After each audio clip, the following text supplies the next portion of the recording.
காலம் தந்த கையிருப்பு தமிழ் தேசியத்தின் பெருமிருப்பு 12 கோடி தமிழ் தேசியத்தின் ஒற்றை நம்பிக்கை அண்ணன் செந்தமிழன் சீமான் உங்களோடு. தமிழ் தமிழ்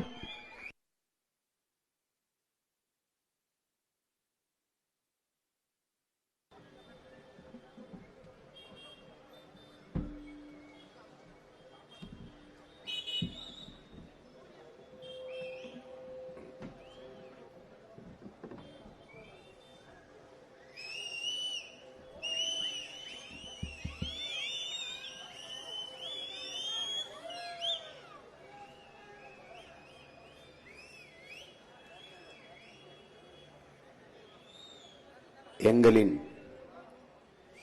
உயிரோடும் உணர்வோடும் கலந்து வாழுகின்ற அன்பு உறவுகள் அனைவருக்கும் வணக்கம்.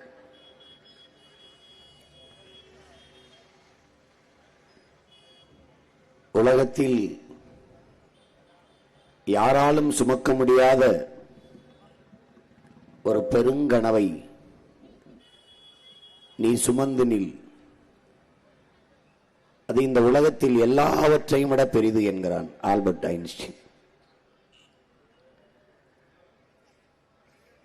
அப்படி ஒரு ஆகப்பெரிய கனவை, ஒரு மகத்தான நோக்கத்தை எங்கள் மனதுக்குள் வைத்து அடைகாத்து அதை செதுக்கி செதுக்கி ஒரு சிற்பம் போல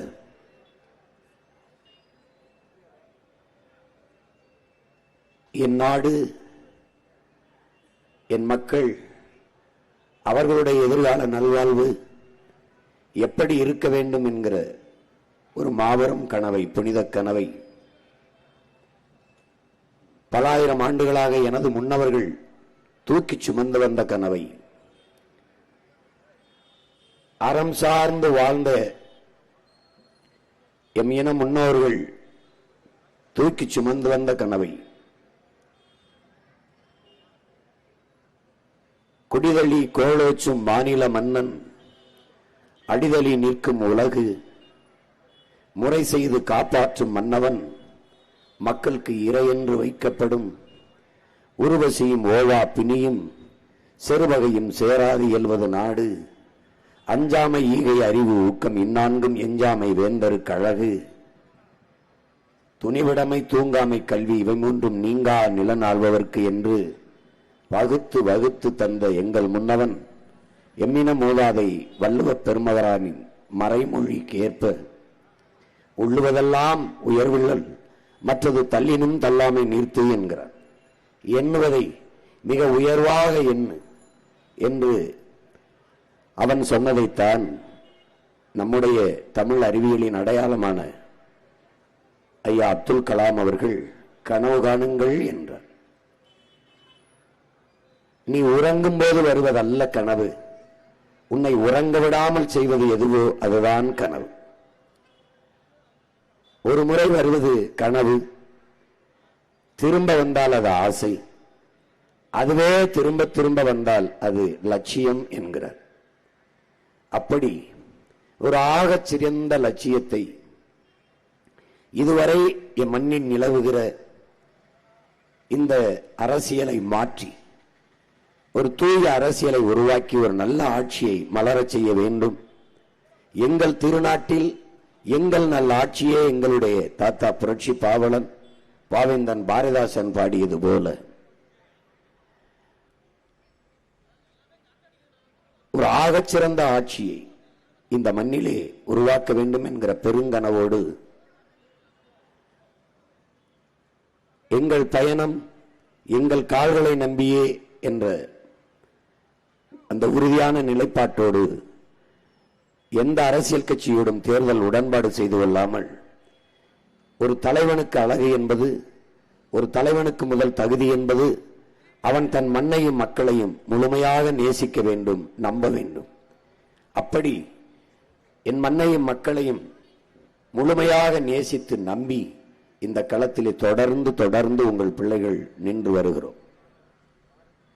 அதிலே எப்படி உங்கள் பிள்ளைகள் எங்களின் ஆட்சி இருக்கும் என்று 2016 தேர்தலிலே போட்டியிடும் போது அச்சு ஆவணமாக வெளியிட்டோம்.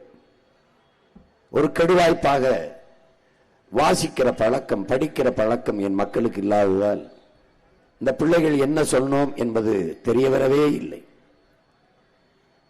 அதிலும் பெரும்பாலோர் ஒரு கற்பனையிலேயே சீமானும் அவன் பிள்ளைகளும் வாழ்கிறார்கள்.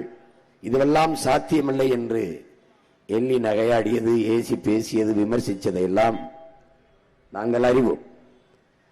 நாங்கள் விமர்சனங்களை கடக்க முடியாதவன், விரும்பியதை அடைய முடியாது, அவதூறுகளை தாங்க முடியாதவன் அற்ப வெற்றியை கூட தொட முடியாது என்ற தத்துவத்தை படித்த பிள்ளைகள். விமர்சனம் என்பது வெறும் சொற்கள் தான், நம்மை காயப்படுத்தும் கற்கள் இல்லை என்று கற்றுக் கொடுத்த தலைவனின் பிள்ளைகள். அதையெல்லாம் பொருள்படுத்தாது விமர்சிக்கிறவர்களுக்கு நிரூபிக்க போராடாமல் எங்களை நம்பி நிற்கிறவர்களுக்கு உண்மையாக இருக்க தொடர்ந்து போராடி கொண்டு வருகிறோம்.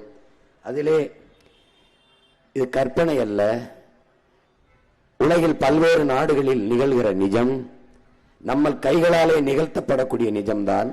புரட்சி என்பது, வரலாறு என்பதும், மாற்றம் என்பதும் ஏடுகளில் எழுதியிருக்கப்பட்ட எழுத்து மட்டுமல்ல, எளிய மக்களாலும் நிகழ்த்தப்படக்கூடிய நிஜம்தான் அந்த புரட்சி. உலகெங்கிலும் புரட்சி மன்னர்களாலும் அமைச்சர்களாலும் மந்திரிகளாலும் உருவாக்கப்பட்டதல்ல, சாதாரண மக்களால் உருவாக்கப்பட்டதான் புரட்சி. அப்படி மக்களிடமிருந்து மக்களுக்காக வந்த பிள்ளைகள். மாற்றம் என்பது சொல்லல்ல, மாறுவோம் மாற்றுவோம். இது மாற்றத்திற்கான எளிய மக்களின் புரட்சி என்ற முழக்கத்தை முன்வைத்து உங்கள் பிள்ளைகள் இந்த களத்திலே நிற்கிறோம். எப்படிப்பட்ட தேசம்? ஒரு கனவு தேசம்.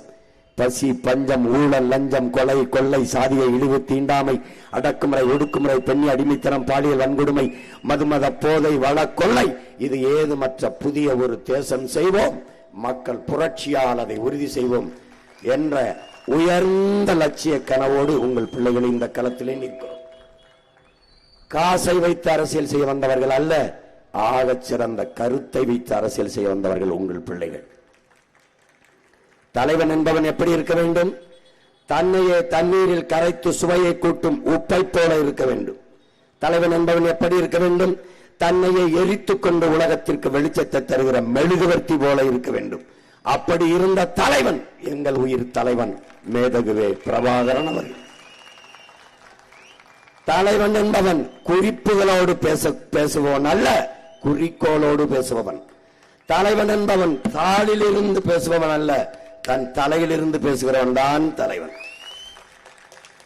இந்த தேர்தல் களத்திலே எந்த ஒரு தலைவனாவது தன் தலையிலிருந்து பேசுகிறானா, குறிக்கோளோடு பேசுகிறானா என்று என் அன்பு சொந்தங்கள், அறிவார்ந்த தமிழின பிள்ளைகள் கவனிக்கணும். எல்லாம் பார்த்து படிப்பான். மக்களின் பிரச்சனையவே மனசில் இருந்து பேச தெரியாதவர்களிட்டே நீ நாட்டை கொடுத்து விட்டாய். தேர்தல் வரும்போது என்ன பிரச்சனை என்று கேட்க வருகிறார்கள். அவர்களுக்கு தெரியவில்லை, அவர்கள்தான் நமக்கு பிரச்சனை என்று. 5 ஆண்டு காலம் ஆட்சியை செய்துவிட்டு அடுத்த தேர்தல் வரும்போது என்ன பிரச்சனை என்று கேட்க வருகிறீர்கள் என்றால், எனக்கு என்ன பிரச்சனைனே தெரியாமல் தான் நீ ஆட்சி செய்து கொண்டிருந்தாயா என்ற கேள்வி நமக்கு கேள வேண்டும். ஒவ்வொரு முறையும் மக்களிடத்திலிருந்து பிரச்சனையை கேட்க வருவது, மக்களின் கனவு என்ன என்று கேட்பது. எங்களுக்கு ஒரே கனவுதான், உங்களை எல்லாம் ஒழிப்பது. அது ஒரே கனவுதான். ஊழல் லஞ்சம் ஒரு பக்கம், உண்மை நேர்மை ஒரு பக்கம், உங்கள் பிள்ளைகள் உண்மையின் நேர்மையின் பக்கம். இலவசம் ஒரு பக்கம், இலவசம் பெற வேண்டிய ஏழ்மை வறுமை நிலையில் இல்லாது என் மக்களின் வாழ்க்கை தரத்தை உயர்த்துவோம், அது ஒரு பக்கம். திராவிடம் அவர்கள், தமிழர்கள் நாங்கள், எந்த பக்கத்தில் நீங்கள் நிற்கப் போகிறீர்கள்? சாதி, மதம், சாராயம், பணம் அவர்கள் அரசியல். நீரு, வயிறு, உயிர், அறிவு, பயன், வளர்ச்சி உங்கள் பிள்ளைகள் எங்களின் அரசியல். இதில் எந்த பக்கத்தில் நீங்கள் நிற்கப் போகிறீர்கள்? எந்த பக்கத்தில்? கல்வி, கல்விக்கேற்ற வேலை, வேலைக்கேற்ற சம்பளம், அதை கொண்டு வாழ்கிற பெருமை மிக்க வாழ்வு, அதான் உங்கள் பிள்ளைகள் எங்கள் கனவு. படிக்க கல்வி, குடிக்க தூய நீர், பார்க்க சிறந்த மருத்துவம், பயணிக்க நல்ல பாதை, எரிக்க தடையற்ற மின்சாரம், படித்தவர் படிக்காதவர் அனைவருக்கும் அரசு வேலை, இனி படிக்காதவரை இல்லை என்ற நிலையை உருவாக்குவது எங்களின் அடுத்த வேலை. இப்படி ஒரு கனவோடு நிற்கிற பிள்ளைகள் நாங்கள். இதில் எந்த பக்கத்தில் இங்கு நிற்க போகிறீர்கள்? இதுவரை இந்த நிலத்தில் இருக்கிற பிரச்சனை, கணக்கில்லாத போராட்டம், ஏழ்மை, வறுமை, ஊழல், லஞ்சம், ஆசிரியர்கள் போராட்டம், மீனவர்கள் போராட்டம், மாணவர்கள் போராட்டம், போக்குவரத்து தொழிலாளர் போராட்டம், செவிலியர்கள் போராட்டம், மருத்துவர்கள் போராட்டம், விவசாயிகள் போராட்டம், எல்லோரும் மகளிர் சுய உதவி குழு போராட்டம். இத்தனை பிரச்சனைகளை தந்தவர்கள் ஒரு பக்கம், இந்த பிரச்சனையை தீர்க்க வேண்டும் என்று வந்தவர்கள் உங்கள் பிள்ளைகள் ஒரு பக்கம். இதில் எந்த பக்கத்தில் என் பெற்றோர்கள், பேரன்பு மிக்க எனது உறவினர்கள், என் உடன் பிறந்தார்கள் நிற்கப் போகிறீர்கள் என்பதுதான் இந்த தேர்தல். எதன் பக்கம்? எதன் பக்கம்? வாக்குக்கு காசு அவர்கள், என் மக்களுக்கு ஆகச் சிறந்த வாழ்க்கை நாங்கள். எந்த பக்கம் நிற்கப் போகிறீர்கள்? எந்த பக்கம்? அறிவிற் சிறந்த பெருமக்களே, என் அன்பிற்கு நீ சொந்தங்களே, எங்கள் கனவை பேசி கடத்த முடியாது. என் மக்களுக்கு நாங்கள் என்ன சொல்கிறோம் என்பதை காட்சிப்படுத்தி காட்டியாவது எங்கள் கனவை வெறித்து வைத்தால் அவர்களுக்கு புரியும், அவர்கள் எளிதில் அறிந்து கொள்வார்கள் என்பதற்காக கருத்தோடு காட்சிப்படுத்தி உங்களுக்கு ஒவ்வொரு கூட்டத்திலும் உங்கள் மகன் காட்டிக்கொண்டே வருகிறேன். அப்போதாவது இது கற்பனை அல்ல, உலகெங்கும் நிலவுகிற நிஜம் என்பது, உண்மை என்பது உங்களுக்கு தெரிய வரும். இப்போது பாருங்கள் என் அன்பு சொந்தங்களே, இந்த திரையிலே அவர்களின் அரசியல், சாதி, மதம், சாராயம், இந்த 4 சாராயம், பணம், இந்த 4 தூண்களில் தான் அவருடைய அரசியல் கட்டமைப்பு இருக்கிறது. ஆட்சி முறை, மானியம், சலுகை, இலவசம், போனஸ், இது 4 தான். 60 ஆண்டுகளாக இதை தவிர வேற ஏதாவது கேள்விப்பட்டிருக்கிறீர்களா? சலுகை, போனஸ், மானியம், இலவசம், அவ்வளவுதான். இதுதான் அவர்கள் ஆட்சி முறை. உங்கள் பிள்ளைகளின் ஆட்சி முறை நீரு, வயிறு, உயிர், அறிவு, பயன், வளர்ச்சி. நீர் என்றால் என்ன? நீரின்றி அமையாத உலகு எனின் யார் யாருக்கும் வானின்றி அமையாத ஒழுக்கு. விசிம்பின் துளி வெளியில் அல்லால் மற்றாங்கே பசும்புல் தலை காண்பது அரிது. விண்ணிலிருந்து ஒரு துளி மலை துளி பூமியில் விழவில்லை என்றால் பசும்புல், ஒரு புல்லு கூட முளைக்காது. புல்லு கூட முளைக்காதுங்கிறான் யார்? நம் முன்னவன் வள்ளுவ பெருமகனார். அப்ப நீரின் அருமை என்ன? நீர்தான் உலக உயிர்களின் உயிர் தேவை. அப்ப நீர்வள பெருக்கம், தண்ணீரின் தேவையில் தன்னிறைவு, அது எங்கள் கோட்பாடு. நீரை பெருக்கிக் கொள்கிறேன். ஒரு ஆண்டுக்கு 4300 டிஎம்சி தண்ணீர், அதுல 2000 டிஎம்சி பயன்படுத்தி மீதியை கடலிலே விடுகிறார்கள். அந்த கடலிலே விடுகிற 2300 2500 டிஎம்சியிலே 500 டிஎம்சியை நான் சேர்த்தாலே போதும். வேற எந்த மாநிலத்திலும் தண்ணீருக்காக கையேந்த வேண்டிய அவசியம் எனக்கு இல்லை. அதை உங்கள் பிள்ளைகள் செய்வோம். நீரை சேமித்து விட்ட பிறகு வயிறு, பசி வந்தால் 10 பறக்கும். பசி என்ற சொல்லே இல்லாத ஒழிக்க வேண்டும் எங்கள் கனவு. ஒரு பசியற்ற சமூகம். பசி இருந்தால் ஒழுக்கம் கெட்டு போகும், திருட்டு வரும், கொலை வரும், கொள்ளை வரும், சமூக ஒழுங்கு என்பதை இருக்காது. அதனால் பசி என்ற சொல்லே இல்லாத ஒழிப்போம். என்ன செய்வோம்? வேளாண்மையை நாங்களே செய்வோம், அரசாங்கமே செய்யும், அரசு பணியாக மாற்றும். மக்கள் வாழ்விடங்களிலேயே வேளாண் பண்ணைகளை உருவாக்கும். ஆத்தூரா, சேலம் ஆத்தூரா மண்ணை ஆய்வு செய்வேன். என்ன வரும்? கரும்பு, போடா கரும்பு, 2000-3000 ஏக்கர்ல தொழிற்சாலை. என்ன வரும்? மரவள்ளி கிழங்கு, போடா தொழிற்சாலை, இண்டஸ்ட்ரி, அங்கே வேலை. வாழ்விடத்திலேயே வேலை, என் மக்களுக்கு அரசு வேலை. தக்காளி வரும், தக்காளியிலிருந்து ஜாம், ஊறுகாய் தயாரிக்கிற தக்காளி உணவு தேவைக்கு அரசு. கத்தரிக்காய், வெண்டைக்காய், எல்லாத்தையும் அரசு விளை வைக்கும். கரும்பா, கரும்பு விளையுதா, கரும்புல இருந்து போடுறா. வாழை விளையுதா, வாழையிலிருந்து போடுறா. தென்னை இருக்கா, தென்னையிலிருந்து தொழிற்சாலை. எப்படி தென்னையிலிருந்து, பனையிலிருந்து, இந்த வேளாண் நிலத்திலிருந்து வேளாண்மையை முன்னிறுத்தி தற்சார்பு, பசுமை, தாய்மை பொருளாதாரத்தில் உங்கள் மகன் உலகத்தின் தலை சிறந்த நாடாக இந்த நாட்டை மாற்றி படைக்கிறேன். அந்த கனவை உங்கள் கண்முன்னே விரிக்கிறேன். எந்தெந்த நாடும், உலகில் பல்வேறு நாடுகள் ஒவ்வொரு வளத்தை வச்சு ஆகச் சிறப்பாக வாழும் போது எல்லா வளமும் இருக்கிறது. மலை வளம், கடல் வளம், காட்டு வளம், மண் வளம், நிலவளம், நீர்வளம், மனித வளம், எல்லா வளமும் இருந்து என் நாடு வறுமையில் இருக்கிறது, இலவசத்துக்கு ஏந்துகிறது கையை என்றால் எவ்வளவு கொடுமையான நிலை. இதை மாற்றுவோம். ஆடு மாடு வளர்த்தல், பட்டுப்பூச்சி வளர்த்தல், நெசவு செய்தல், பானை செய்தல், மண்பாண்டங்கள் செய்தல், தேனீக்கள் வளர்த்தல், வாத்து வளர்த்தல், பன்னி வளர்த்தல், கழுதை வளர்த்தல், எல்லாம் அரசு பணி. நீ என்ன கழுதை மேய்க்க சொல்ல நினைக்கிற? ஒரு லிட்டர் கழுதை பால் 5000 ரூபாய். உலகத்திலே ஆகச் சிறந்த பாலாடை கட்டி, கழுதை பாலிலே விலை உயர்ந்த பாலாடை கட்டி. நேற்று போட்டு காட்டினேன் பாபிரெட்டி பெட்டியில, வலையொலியில் இருக்கு, தட்டி வேணப்பார். ஏன்னா 35 கூட்டம் தான் இருக்கு. என் கனவு ரொம்ப பெருசு. ஒவ்வொரு கூட்டத்திலையும் ஒன்னு ஒன்னா சொல்லிட்டு போறேன். உனக்கு தான் கையில வச்சிருக்கிய ஒரு டிவி வச்சிருக்க, கையில உள்ளங்கையில ஊடகம் வச்சிருக்க, தட்டி பார். சீமான் ஸ்பீச் லேட்டஸ்ட் போடுறா, வரும்டா, பாருடா பாருடா.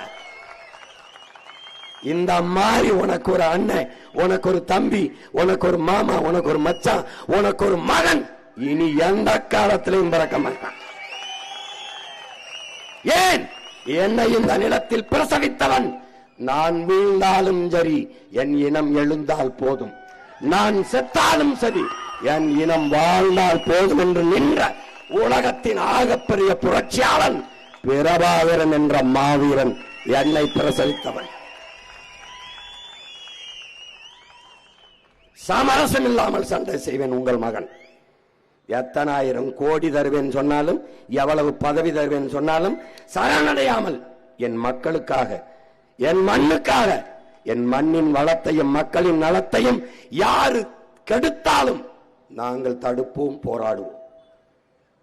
அந்த உயர்ந்த கனவோடு களத்தில் நிற்கிற பிள்ளைகள், எங்களை கவனியுங்கள். எல்லாரும் பேசுகிறதையும் கவனியுங்கள், நாங்கள் பேசுகிறதையும் கவனியுங்கள்.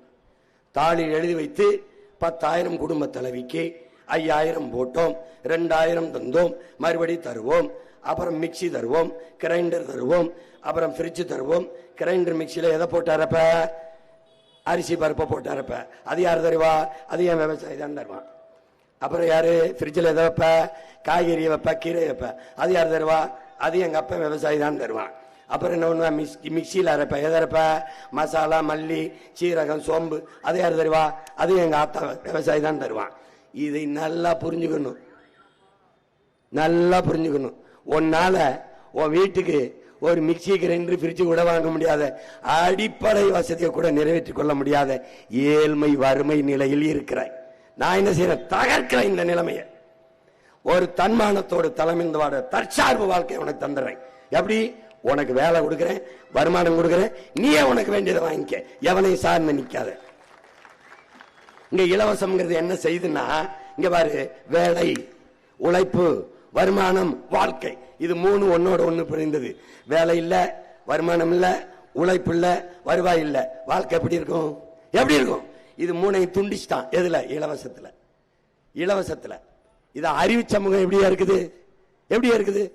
10 லட்சம் கோடி கடனை வச்சுக்கிட்டு மறுபடியும் நீ ஃப்ரீ ஸ்கீம்னு அறிவிச்சுட்டு தர்றாங்க. எங்களை ஏமாளி பையில நினைச்சுக்கிட்டு இருக்காண்டா நீ. எங்களை கடங்கார பைய மக்களை நீ பாட்டு கையெழுத்து போட்டு கடன் வாங்கி செத்துப்பிட்டு கடற்கரையில் போய் கல்லறை கட்டி படுத்துக்கிடுவேன். உனக்கு ஏன்னா உனக்கு அதுக்கு நான் கடப்பாறை மண் வெட்டி கொண்டு வந்து இடிக்கணும். ஒரு தண்ட செலவு, தண்ட செலவு.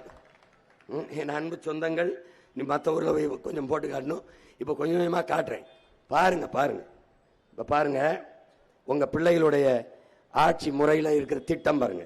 முதல்ல நீரை பெருக்கணும், வயிறு, உயிர், அறிவு, பயன், வளர்ச்சி. அது எப்படின்னு விளக்கிறேன் பாருங்க. நீரை சேர்த்துக்கிறோம், வயிறு பசி இல்லாம ஒழிச்சிடும். பசி இருந்தால் 10 பறந்துடும். வேளாண்மை நம்மளே செய்யறோம். யாவனுக்கு அரிசி இல்ல, பருப்பு இல்ல கிடையாது, நாம செய்யறோம். எல்லாருக்கும் எல்லாம் கிடைக்குது. அங்க உயிர், மருத்துவம், ஆகச்சிறந்த மருத்துவத்தை கொடுத்துறோம். இந்த நாட்டின் பிரதம அமைச்சர், முதலமைச்சர், குடியரசுத் தலைவர், முதல் குடிமகனுக்கு என்ன கிடைக்குமோ அது ஆத்தூர்ல இருக்கிற கடைகோடி மகனுக்கும் கிடைக்கும். அது ஓமலூர்ல இருக்கிற கடைசி எங்க அப்பத்தாவுக்கும் கிடைக்கும். புரியுதா? அது மேட்டூர்ல இருக்கிற கடைசி என் பாட்டி, பாட்டன், என் தாத்தன், என் சித்தப்பன், பெரியப்பன், யாருக்கு ஏழை, பணக்காரன், உயர்ந்தவன், தாழ்ந்தவன் தமிழ் தேசிய அரசில் இல்ல. எல்லாரும் ஒண்ணு, எல்லாருக்கும் இந்த மருத்துவம், சரியான மருத்துவம். ஏன் முதலமைச்சருக்கு முடியலனாலும் அரசு மருத்துவமனையில் தான் படுப்பாப்ல. சட்டம் போட்டுருவேன். மருத்துவம், ஆகச்சிறந்த மருத்துவம், கட்டணம் இல்லாத மருத்துவம், காசு கிடையாது. நீர், குடிநீர் 1 ரூபாய் இல்லாம சிறந்த குடிநீரை, தூய குடிநீரை கொண்டு அந்த வாசல்ல ஊத்திடுவேன். அடுத்து வேளாண்மை நானே செஞ்சிடறேன், பசி கிடையாது. அப்புறம் சொல்லு அறிவு, கல்வி. கல்வி மானுட உரிமை, கொடுக்க வேண்டியது அரசின் கடமை, கொடுத்துறேன். ஆரம்ப கல்வியிலிருந்து ஆராய்ச்சி கல்வி வரை 5 பைசா கட்டணம் இல்லாம ஆகச் சிறந்த கல்வியை கொடுத்தோம். உலகத்தரத்துக்கு உலகத்தரம் இது. பின்லாந்துல தான் ஒன்னா இருக்கான், 2வது தென்கொரியா இருக்கான், 3வது சிங்கப்பூர் இருக்கான், 4வது ஜப்பான், கனடா, ஜெர்மன், இவங்க எல்லாம் இருக்காங்க. எல்லாரையும் தாண்டி பிரபாகரன் மகன் முதல் தரத்து கல்வியை தூக்குறேன். கற்பித்தல் முறை, கட்டட அமைப்பு, கல்வி முறை எல்லாத்தையும் மாத்துறேன். எப்படி மாத்துறேன்னு போட்டு காட்டுவேன், கவலைப்படாத. அடுத்து பயன், அறிவு கொடுத்தாச்சு. பயன் எப்படி? நிலமும் வளமும் சார்ந்த தொழிற்சாலைகள், வேலை வாய்ப்பு, வளர்ச்சி. என்ன தொழிற்சாலை போடுவ நீ? எருக்களஞ்செடி பார்த்திருக்கியா? எருக்களஞ்செடி சுடுகாட்டில் முளைச்சு வச்சிருப்ப.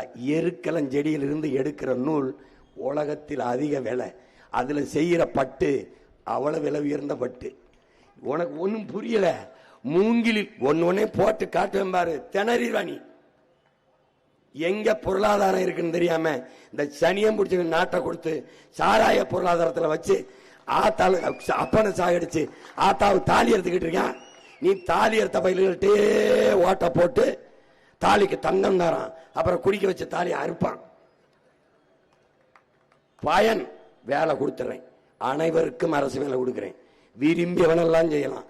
ஆட்டு பண்ணை, மாட்டு பண்ணை, கோழி பண்ணை, வாத்து பண்ணை, தேன் பெட்டி பண்ணை, பட்டுப்பூச்சி வளர்க்கல், நெசவு செய்தல், எல்லா தொழிற்சாலையிலும் வேலை. நீ தப்பிக்க முடியாது. நீ என்ன வீட்டு வாசல் அரசாங்க வேலை வச்சிருக்க, உனக்கு என்ன பிரச்சனை?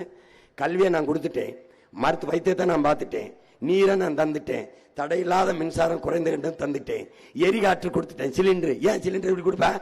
ஆடு மாட்டு சாணி, இந்த கோழி கழிவு, இந்த மக்கிய இலைதலை கழிவில் இருந்து எவ்வளவு வேணாலும் பயோகேஸ் தயாரிக்கலாம். நேற்று போட்டு காட்டினேன், மறுபடியும் இன்னொரு நாள் போட்டு காட்டுறேன். இருக்கு விலையொலியில தயாரிச்சு நானே வச்சிருப்பேன். தமிழ்நாடு அரசு சிலிண்டர் இலவசமா தரமாட்டேன், ஓசியா ஒன்னும் தரமாட்டேன். எதை தருவேன்? கல்வி தருவேன், மருத்துவம் தருவேன், குடிநீர் தருவேன். எந்த அளவுக்கு? தனியார் முதலாளிகளை தாண்டி ஆக சிறந்த கல்வி மருத்துவத்தை தருவேன். தனியார் பள்ளிக்கூடத்திற்கு கல்லூரிக்கு போக வேண்டும் என்ற அவசியம் இல்லாது உலகத்தரத்திற்கு அரசு பள்ளி. கவர்மெண்டா? யார் கவர்மெண்ட்? பிரபாகரன் மகன் கவர்மெண்டா? நேர்மையின் நேர் வடிவம்டா. வார்த்தையில் உண்மை, வாழ்க்கையில் நேர்மை என்று வாழ்ந்த மகனினுடைய பிள்ளைகள் நாங்க. ஒன்னு பிசகாது. இந்த ஊழல் செஞ்சான், லஞ்சம் வாங்கினான், கொலை பண்ணான், கற்பழிச்சான், எத்தனை தொற்ற சொல்ல பொண்ணை பாப்போம். நான் வந்து உட்கார்ந்துடுறேன், தொற்ற சொல்ல பார்ப்போம். வந்தவன சாராய கடையை மூடுறேன். டாஸ்மார்க் பொருளாதாரம் எனக்கு வேண்டாம். சாராயம் வித்து வர்ற காசு வேண்டாம். பால் 3 லட்சம் கோடி பால், 50,000 கோடி சாராயம். இது உயிரை எடுக்க, அந்த உயிரை கொடுக்கும். சாராயத்தை மூடுறேன், பால் பொருளாதாரத்துக்கு போறேன். அடுத்து பயன், கல்வி கொடுத்துட்டேன், அப்புறம் வேலை வாய்ப்பு கொடுத்துட்டேன். வளர்ச்சி எப்படி வளர்ச்சி? உலகத்தில் தலை சிறந்த நாடாக வளர்ச்சி. இப்ப ஒன்னா பார்ப்போம். நீர் வளத்தை பார்ப்போம். நீர் அத சொல்றாரு, நீர் இன்றி அமையாத உலகு யார் யாருக்கும் அனின்றி அமையாத உலகு. நமது மூதாதை வள்ளுவ பெருமகனார். மழை இல்லை என்றால் மண்ணில் மழை இல்லை. அதே சொல்றா, இந்த மலையை வெட்டுறதை நீ வேடிக்கை பார்த்து போற, அது இல்லைன்னா உன் நிலம் பாலைவனம் ஆயிரும். மழை இல்லை என்றால் மழை இல்லை. அதனாலதான் அந்த மலையை வெட்டாதரான்னு உன் மயம் கத்திக்கிட்டே இருக்கேன். என் தாயின் மாறுடா, மாற அறுத்து ரத்தம் குடிக்காதேடா டே டே என்று கத்துறது காரணம் அதுதான். நீ பாட்டுக்கு சாலையில போயிட்டு இருக்க, நான் ஒருத்தன் கதறிக்கிட்டு இருக்கேன் பாரு.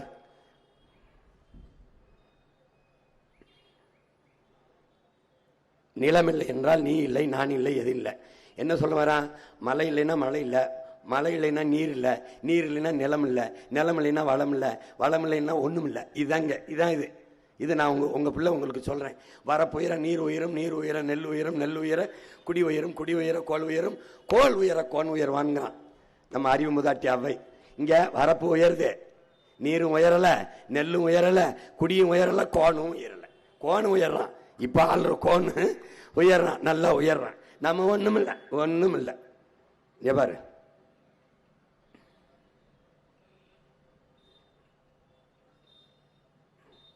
இதுல என்ன சொல்றான் மோசிக்கிறனார்? நெல்லும் உயிரென்று, நீரும் உயிரென்று, மன்னன் உயிர்த்தே மலர்தலை உலகம்ங்கிறான். என்ன சொல்றான்? நெல் உயிர் தான், நீரும் உயிர் தான், ஆனால் இதையெல்லாம் ஒரு நல்ல மன்னன் அமையவில்லை என்றால், நல்ல தலைமை அந்த நாட்டுக்கு உருவாகவில்லை என்றால் இதெல்லாம் உயிரா இருக்காது. இப்ப நெல்லு நீரும் உயிரா இருக்கா? மன்னன் உயிர்த்தே மலர்தலை உலகம்ங்கிறான். மன்னன் சரியாக இருந்தால் தாண்டா இது உயிரா இருக்கும். நெல்லும் உயிரென்றே நீரும் உயிரென்றே மன்னன் உயிர்த்தே மலர்தலை உலகம். இது பயனற்று போயிருங்கிறான். நல்ல ஒரு தலைமை இல்லை என்றால் இதுவெல்லாம் பயனற்று போகும்.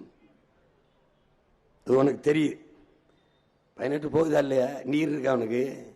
நெல்லை அப்பனும் சித்தப்பனும் விளைய வச்சு கொண்டு வந்து போட்டா வாங்கி உரிய காசை கொடுத்து கொள்முதல் அகவிலையை கொடுத்து ஒரு சேமிப்பு கிடங்களை சேமிக்க துப்பு இல்ல.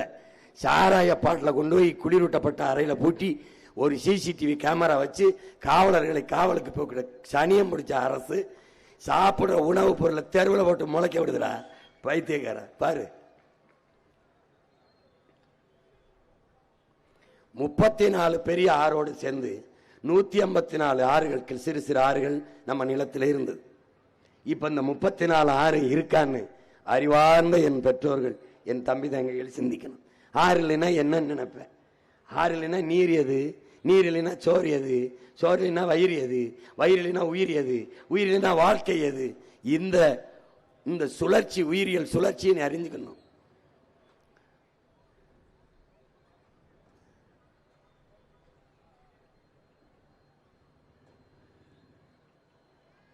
காவிரி தென்மண்ணை பாலாறு, தமிழ் கண்டதோடு வைகை பொருணை நதி என மேவிய பல ஆறுவோட திருமேனி செழித்த தமிழ்நாடு நம்முடைய பெரும்பாவனன் பாட்டன் பாரதி பாடுறான்.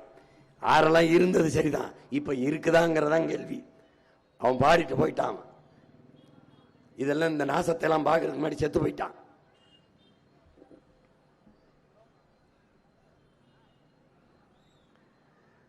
இப்ப என்னன்னா, நமக்கு ஆற்றிலிருந்து இதெல்லாம் ஆற்றிலிருந்து ஏரி, கண்மாய், கரணை, தாங்கல், ஏந்தல், ஊரணி, குளம், குட்டை என்று வெட்டி நீங்க ஆற நம்ம உருவாக்கல. அது உருவாக்குனது அருவி. அது மலைமுகடுகள் இருந்து, மலை மார்பிலிருந்து அருவிப்பால் வந்தது. அதிலிருந்து ஆறு வந்தது. ஆறிலிருந்து தான் மற்றது நம்ம ஏரி, குளம், குட்டை, கண்மாய், தாங்கல், ஏந்தல், கரணை இதெல்லாம் நம்ம வெட்டிக்கிட்டோம். குளம்லாம் நம்ம வெட்டிக்கிட்டோம். அப்படி வெட்டி நம்ம முன்னோர்கள் எப்படி, பண்டை தமிழர் நம்ம முன்னோர்கள் எப்படி நீர் மேலாண்மையை கையாண்டிருக்கான்னு பாருங்க.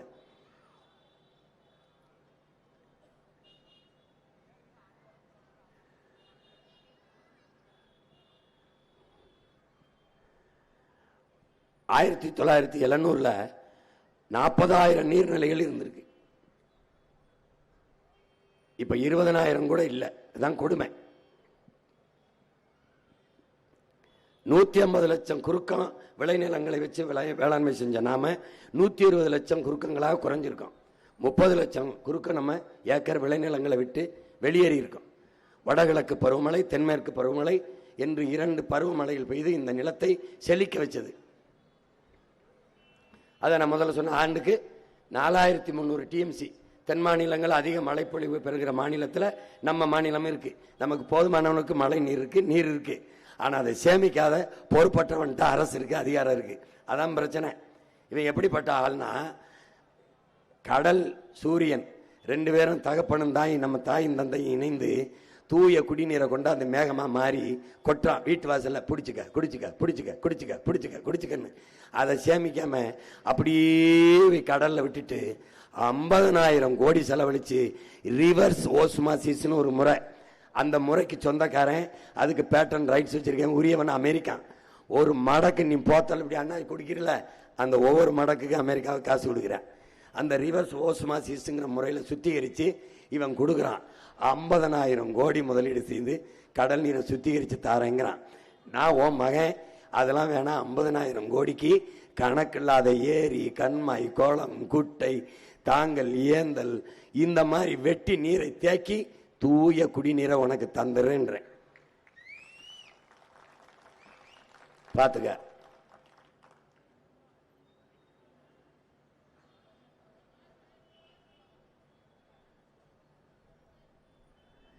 இவ்வளவு மழை பொழிந்தும் கேரளாவிலையும் கர்நாடகாவிலையும் 100 டிஎம்சி, 150 டிஎம்சி, 90 டிஎம்சி ஒவ்வொரு ஆண்டும் நம்ம போராடி போராடி கெஞ்சி பெற வேண்டியது இருக்கு. அப்ப என்ன, எது காரணம்? பொறுப்பற்ற, நோக்கமற்ற தலைவர்கள்ட்ட நீ நாட்டை நம்ம கொடுத்துட்டதுனால நமக்கு இருக்கிற நீரை சேமிக்காம அடுத்தவன்கிட்ட போய் கையேந்தி ஒரு தன்மானமிக்க தமிழினம் அவமானப்பட்டு கொண்டிருக்குது. இவர் காவிரியில அவன் திறந்து விடும் போதெல்லாம் அங்க கர்நாடகாவில் இருக்கிற நச்சு ஆலைகள் இருக்குல்ல, அந்த ஆலைகள் நீரை சேமிச்சு வச்சு, அந்த ஆலையில நச்சு கழிவை சேமிச்சு வச்சு காவிரியில அவன் நமக்கு தண்ணி எப்ப திறக்கிறானோ, எப்ப திறப்பான், அளவு கடந்து நீர் தேங்கிருச்சு அணை உடஞ்சிற மாதிரி தான் திறப்பான். திறக்கும் போது என்ன பண்றான், இந்த ஆலை கழிவு அதுல திறந்து விட்டுறான். நல்லா பாரு, படமா பாரு, எப்படி திறந்து விடுறான் பாரு, எப்படி குப்பையை கொட்டுறான் பாரு, நல்லா கவனிச்சுக்க. நம்முடைய ஆறு குப்பை மேடை ஆக்குறான் பாரு, வெளியேறும் கழிவு எப்படி வருது, என்ன நேரத்தில் வருதுன்னு பாரு, பாரு எப்படி வருது பாரு, ஆலை கழிவு எப்படி நுறையா வருது. எங்கேயும் இல்ல, உன் மேட்டூருக்கு வந்ததுதான். நீங்க கவனிக்கல, நான் கவனிப்பல. நான் ஒரு நாளைக்கு எத்தனை மணி நேரம் தூங்குவேன் நினைக்கிறேன்? அதிகபட்சம் 3, இல்லைன்னா 2. ஏன் தூங்குறது இல்ல? என் இனம் தூங்கிருச்சு, நான் முடிச்சுக்கிட்டு இருக்க வேண்டியது இருக்கு. அண்ணல் அம்பேத்கர்கிட்ட போயிட்டு காந்தி தூங்கிட்டாரு, நேரு தூங்கிட்டாரு, எல்லாரும் தூங்கிட்டாங்க, நீங்க ஏன் அம்பேத்கர் இன்னும் தூங்காம இருக்கீங்கன்னு. அவங்க மக்கள் எல்லாம் முழிச்சுக்கிட்டாங்க, அவங்க நிம்மதியா தூங்குறாங்க. என் மக்கள் தூங்கிட்டு இருக்காங்க, அவங்களுக்காக நான் முழிச்சுக்கிட்டு இருக்கேன் அப்படின்னு. புரியுதா? அவர் நிலைமைதான் எனக்கு. நொய்யலாற்ற பாரு, நொய்யலாற்றில் போகுது எப்படி சாய கழிவு ஆலை கழிவு பாரு. அமைச்சர்கிட்ட கேட்கிறாங்க, என்னங்க இப்ப நுரன்னு, மக்கள் போட்டு குளிச்ச சோப்பு நுரங்கன்றான். ஏய், ரொம்ப புத்திசாலியான அமைச்சர்கள், அறிவு சிறந்தவர்கள் பாரு. இது எதுக்கு அண்ணன் காட்டுறேன், இவர் ஆறு எப்படி இருக்கு பாரு. இந்த ஆறு, இந்த தண்ணீர் ஆறெங்கும் ஓடுது, ஓடும்போது விஷம் ஓடுது, நஞ்சு ஓடுது, காட்டு விலங்குகள் குடிக்குது, பறவை குடிக்குது, நிலத்துக்குள்ள இந்த நீரே இறங்குது, இந்த விஷமே இறங்குது. இந்த நீரை பாய்ச்சி நெல்லு, அரிசி, நெல்லு, சோளம், கம்பு, வாழை, தென்னை எல்லாம் விளையுது. என்னவா விளையும்? நச்சு நீரை வேர்ல ஊத்தினா நச்சு தான் விளையும். இத அண்ணனை தவிர யாரும் உனக்கு சொல்லித்தர மாட்டான். ஏன்னா நான் தான் உன்னை பேரன்பு கொண்டு காதலிக்கிறேன். மத்தவெல்லாம் உனக்கு அதை தாரேன், கார் தாரேன், மோட்டர் பைக் தாரேன், உருண்டை சிலிண்டர். நான் ஏமாத்த வரல, இந்த கேவலத்தை எல்லாம் மாத்தணும் வந்திருக்கேன். பாரு, உன் ஆற ஒரு தடவை பாரு, உன் ஆற பாரு, பாரு ஆற பாரு, பூமி தாயின் ரத்த நரம்ப பாரு எப்படி இருக்கு பாரு. இப்ப என்ன பண்றேன், இந்த ஆற பூரா உயிர்ப்பிச்சிடறேன். ஒரு சொட்டு கழிவு நீரோ சாய நீரோ உள்ள போகாது. ஏன் உட்கார்ந்துருக்கேன் யாரு பதவியில, உனக்கு தெரியும் எப்படிப்பட்ட ஆள்னு. இப்ப இந்த கழிவு நீரெல்லாம் வெளியேற்ற 2 கரைகளையும் பெரும் குழாய்களை வச்சிடறேன். இந்த கழிவை கொண்டு இந்த குழாயில வச்சு வெளியே எடுத்துக்கிட்டு போயிடுறேன். ஒரு சொட்டு கழிவை என் ஆறுல எப்படி சுத்தமா வச்சிருக்கேன் பாரு. ஏன்னா சொன்னா செய்வேன், நீ நம்பு பாரு. ஆறெல்லாம் புதுப்பிச்சு உயிர்ப்பிச்சுக்கிறேன். நீரை தேக்கிறதுக்கு 15 கிலோமீட்டருக்கு ஒரு தடுப்பணையை கட்டிக்கிறேன். பாலாறுல 33 கிலோமீட்டர், ஆந்திராவில் 133 கிலோமீட்டர் நமக்கு ஓடுது. ஆந்திராவில் சந்திரபாபு நாயுடு 15 கிலோமீட்டருக்கு ஒன்று கட்டினாலே போதும். ஆனால் 5 கிலோமீட்டருக்கு ஒன்று, 5 கிலோமீட்டருக்கு ஒன்றா 2 கிலோமீட்டருக்கு ஒன்று கட்டி 33 கிலோமீட்டர்ல 15-20க்கு மேற்பட்ட தடுப்பணைகளை கட்டிட்டாரு. நமக்கு 133 கிலோமீட்டர் ஓடுது, ஒரு தடுப்பணையும் இல்லை. தலைவனுக்கு பல துணை இருக்கு, ஒரு அணையும் இல்லை. பாத்துக்க, துணையை கட்டினா ஒரு அணையும் கட்டல, ஒரு துணையும் கட்டல. நம்ம தாத்தா காமராஜ் பல அணையை கட்டினா. பாத்துக்க, இப்ப என்ன பண்ற, ராசி மணல்ங்கிற இடத்துல நம்ம ஒரு பெரிய நீர்த்தேக்கத்தை உருவாக்குறோம், அணையை கட்டுறோம். அங்க தண்ணி வீணா போய் கலக்குது. அதை தடுத்துக்கிட்டோம்னா நமக்கு காவிரி டெல்டா மேட்டூர் இந்த பகுதி பாசனத்துக்கு போதும். ஒன்னா பாரு அண்ணன் என்னென்ன சொல்றேன்னு பாரு. ஏன்னா எதையும் கப்பலில் சொல்லல, இந்த ஓடுவார அந்த தண்ணியை தடுப்பேங்கிறேன். இது பாண்டியார் பொன்னம்பலா எங்க ஊட்டி கொடை அந்த பகுதியிலிருந்து போகுது. எங்க போகுது? கேரளாவுக்கு போகுது. 6 மாவட்டத்தை, கேரளா மாவட்டத்தை நம்ம தண்ணீர் செழிக்க வைக்குது. இங்க அணையை கட்டுவோம்னு ஆரம்பிச்ச இந்திரா காந்தி கேரளாவில் ஆளுகிற உயரத்தில் இருக்கிறாங்க, இங்க துணை சக்தியா இருக்கிறாங்க, ஒட்டுக்கட்சியா இருக்காங்க. அந்த இடத்தை தக்க விட்டுறக்கூடாதுன்ட்டு அந்த அணையை கேரள மக்கள் போராடணும்னு நிறுத்திட்டாங்க. இப்ப உங்க மகன் என்ன பண்றேன், எவன் போறனாலும் அங்க கவலை இல்லை, நான் கட்டான அணைய கட்டிடுறேன். கட்டி என்ன பண்றேன் பாரு, இங்க போடுறேன். பாண்டியார் பொன்னம்பலால எனக்கு தேவையான நீர் இருக்கு, இங்க பாரு, தடுத்து நிறுத்தி என்ன பண்றேன், பெரிய குழாய்ங்கிறோம்ல, பெருங்குழாய், ராட்சச குழாய் மூலமா கொண்டு வந்து மேட்டூர்ல ஊத்திடுறேன். ஏன் நான் சொன்னா செய்வேன். நீ இந்த பாரு தூய குடிநீரை நானே உனக்கு கொடுத்துருவேன், நானே கொடுத்துருவேன். கல்வி, மருத்துவம், குடிநீர் சந்தை பொருள் இல்லை. இது 3 விற்பனை பண்டமா மாறிவிட்ட நாடு நாடு இல்லை, சுடுகாடு. ஏன்னா அறிவை வளர்க்கும் கல்வி, உயிரை காக்கும் மருத்துவம், உலக உயிர்களின் உயிர்ப்பாளாக இருக்கிற நீர் சந்தையாகி விற்பனைக்கு வந்துருச்சு என்றால் அது நாடு இல்லை, சுடுகாடு. இது 3ஐ நான் தரம் உயர்த்தி என் மக்களுக்கு கட்டணம் இல்லாம கொடுத்துறேன், சரியா கொடுத்துறேன், சமமா கொடுத்துறேன், தரமா கொடுத்துறேன். நம்பு, நான் கொடுப்பேன். பாரு, தண்ணீர் கலையிறத பாரு, உலகங்கள் மக்களை பாரு எப்படி. இப்ப தூய குடிநீருக்கு தண்ணீர் நிலையம் வச்சிடறேன், வீட்டு வாசல்ல குழாயை கொண்டு வந்து ஊத்திடுவேன். நீ எந்த பிரச்சனையும் இல்லாம எடுத்துக்கிற வேண்டியதான். இது எங்க அப்பா என்ன சொல்றாரு, நம்மாழ்வார், நீ தண்ணிய பூமிக்குள்ள தேடாதரா, வானத்துல தேடுன்னு. வானத்திலிருந்து உனக்கு யார் கொண்டு வருவா, மரம் தான் கொண்டு வரும். மேகம் அப்படி மிதந்துகிட்டு இருக்குல்ல, அதை அறுவடை செஞ்சு மழையா பூமிக்கு கொண்டு வர்ற ஆளு நம்மால் தான், மரம் தான். அப்ப என்ன பண்ணுவேன், மரம் வளர்ப்பேன். எப்படி வளர்ப்பேன், 10 ஆண்டு பசுமை திட்டம், பல கோடி பனை திட்டம் போட்டு. இது 2 இருந்துச்சுன்னு வச்சுக்க, நிலத்தின் வளத்தை எந்த கொம்பனாலும் சிதைக்க முடியாது. அதான் எங்க அப்பா சொல்றாரு, குடிநீரை பூமிக்குள்ள தேடாதரா, ஆகாயத்துல தேடுறான்.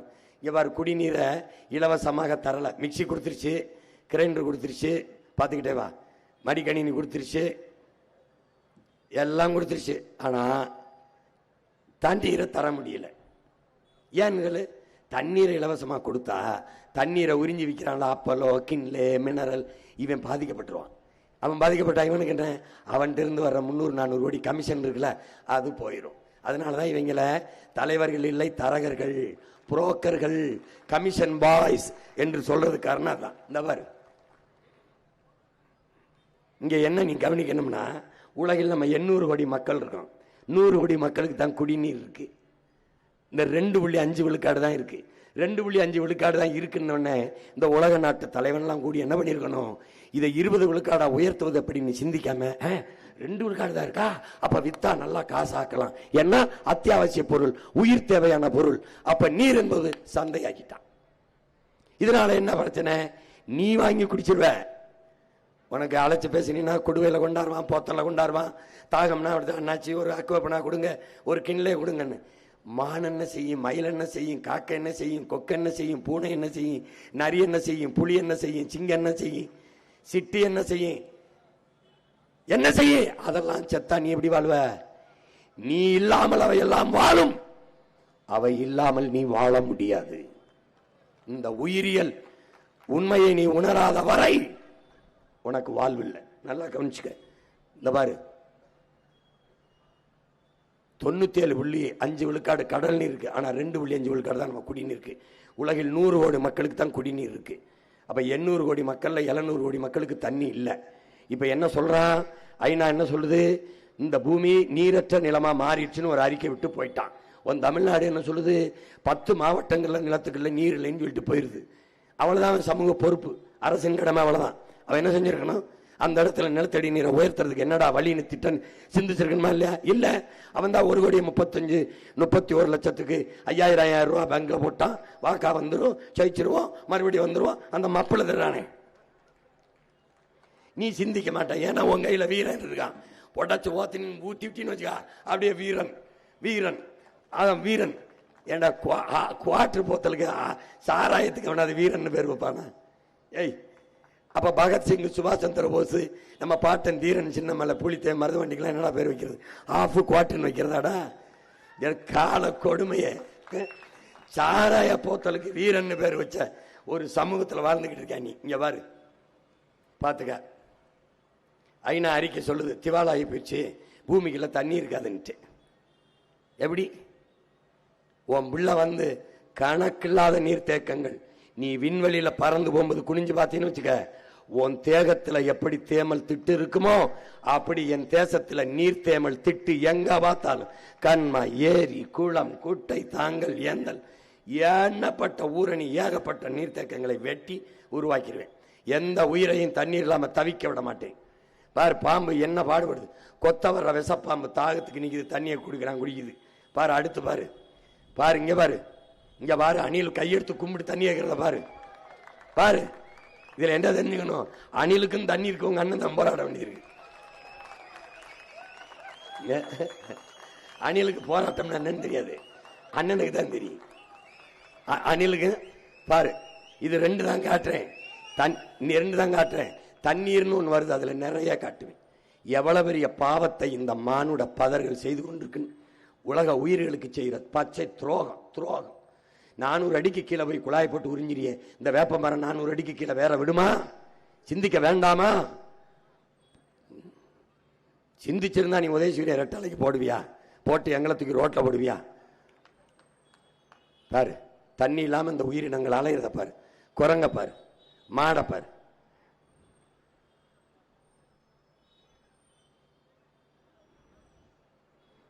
பாரு, இதெல்லாம் அழிஞ்சிருச்சுன்னா உலகம்னு ஒன்று எப்படி இருக்கும், பூமின்னு ஒன்று எப்படி இருக்கும்? அப்ப என்ன பண்றேன்? தண்ணீரின் தேவையில் உன் மகன் தன்னிறைவில் அடைகிறேன். நானே எனக்கு வேண்டிய நீரை தேக்கி நீர் பற்றாக்குறை என்கிற சொல் இல்லாது ஒழிக்கிறேன். எவனுக்கிட்டே நான் வந்து உட்கார்ந்தவன கன்னடர்களுக்கு, கேரளாவில் இருக்கிற தலைவர்களுக்கு சொல்லுவேன், நீங்க எனக்கு தண்ணி தர வேண்டாம். அது மாதிரி என்கிட்ட இருந்து எதுவும் உங்களுக்கு வர வேண்டாம். எது வர வேண்டாம்? நரிமணம் பெட்ரோல், நெய்வேலி பழுப்பு நிலக்கரி மின்சாரம். நீ என்ன இங்குரு? நீ இவங்களை பார்த்து அரசியல் செய்ய வந்தவில்ல. ஐயா கருணாநிதி, ஐயா எம்ஜிஆர், அம்மா ஜெயலலிதா எப்படிப்பட்ட வீரன் தெரியுமில்ல?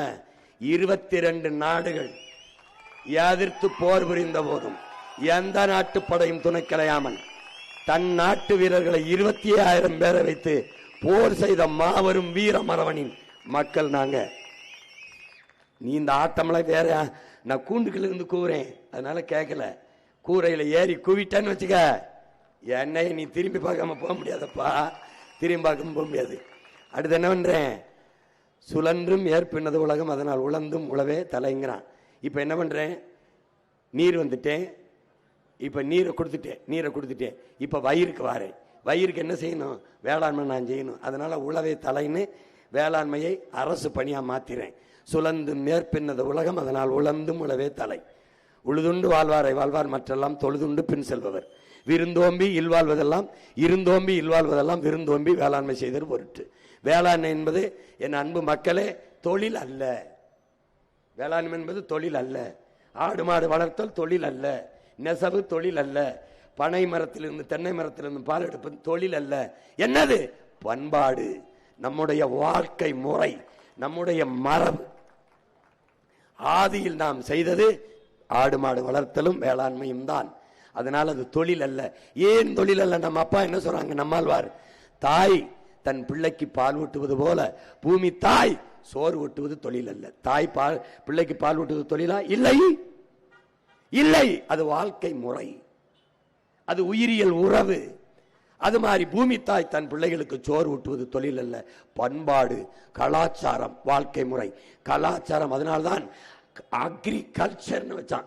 நம்ம கலாச்சாரத்தை அவன் எடுத்துட்டு போய் வெள்ளக்கார விவசாயம் வேளாண்மை ஒரு கலாச்சாரம்னு அக்ரிகல்ச்சர், அதான் அதுக்கு பேர். இதுக்கு மேல இந்த பாடத்தை நான் கல்லூரியில் நடத்தினா மாசம் 5 லட்சம் சம்பளம் கொடுத்துருப்பான். நல்லா கவனிச்சுக்கணும், புரியுதா? ஏன்னா படிக்கும்போது ஒழுங்கா படிக்காம உங்களுக்காக படிச்சு ராப்பகலா வந்து சொல்லிக்கிட்டு இருக்கேன், கத்திக்கிட்டு இருக்கேன். பாரு, இங்க பாரு, அது ஒரு வாழ்க்கை முறை, தொன்று தொட்டயம், அது பண்பாடு.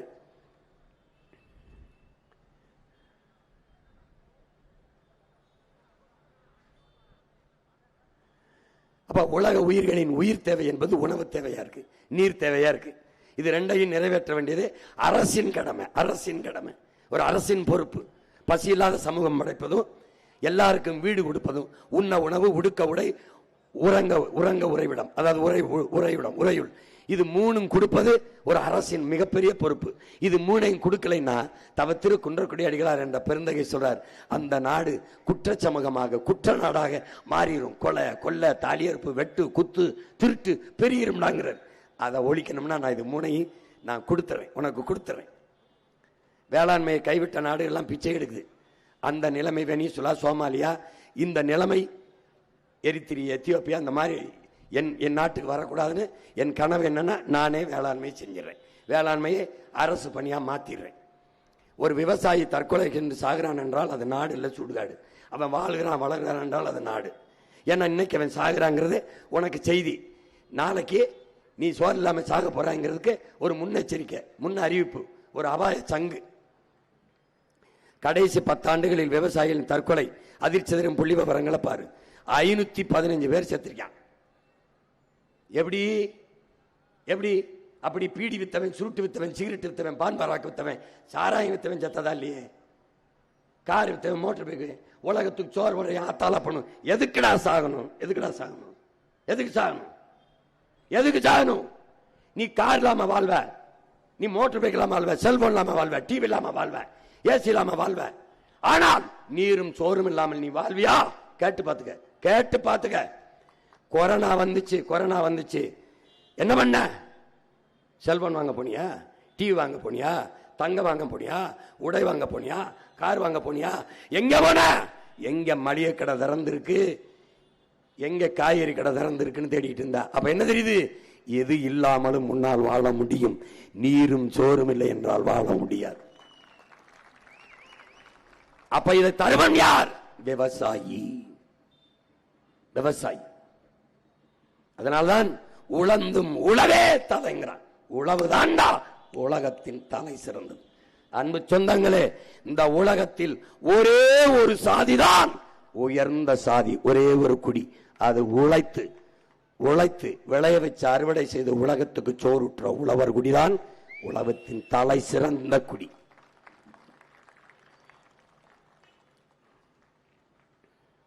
இப்ப என்ன சொல்லுது? கடைசி மீனும் பிடிபட்ட பிறகு, கடைசி மரமும் வெட்டப்பட்ட பிறகு, கடைசி நதியும் நஞ்சான பிறகுதான் இவர்களுக்கு தெரியும் பணத்தை சாப்பிட முடியாது என்று. இது ஒரு கவிஞன் எழுதின கவிதை, அதை போட்டிருக்கேன். எல்லாம் நஞ்சான பிறகுதான் தெரியும் பணத்தை சாப்பிட முடியாது. அவை சொல்றா, பசி வந்தால் 10 பறந்து போகும். 10 பறந்துனா என்ன பாரு, மனிதனின் உயர்ந்த பண்புகளை சொல்றா பாரு. பசி வந்தால் என்ன ஆகும்? இந்த பாரு, மானம், குடிப்பிறப்பு, கல்வி, பெருந்தன்மை, அறிவுடைமை, தானம், தவம், முயற்சி, தொழில் முயற்சி, காமம், இந்த 10 பண்பும் இல்லாத போயிடுச்சு மனிதன் இருந்தனா நீ மனிதனா இருக்க முடியாது. ஒரு மனித தன்மையற்ற ஒருவனா நீ மாறிடுவ. அப்ப பசி என்ற சொல்லு இல்லாம ஒழிக்கணும். அது இல்லைன்னா தான் சமூகம் ஒழுங்குக்கு வரும். சிறந்த கல்வி பசியற்ற நிலையை கொண்டு வந்தாதான் சமூகம் ஒழுங்கு இருக்கும். அப்ப ரசாயன உரங்கள், நச்சு பூச்சிக்கொல்லி மருந்துகள், வேர்ல ரசாயன உரம் நஞ்சு, மேல பூச்சிக்கொல்லி நஞ்சு. அது பூச்சிக்கொல்லி இல்ல, அது பூச்சிக்கொல்லி இல்ல, அது பூச்சியை மட்டும் கொள்ளாது.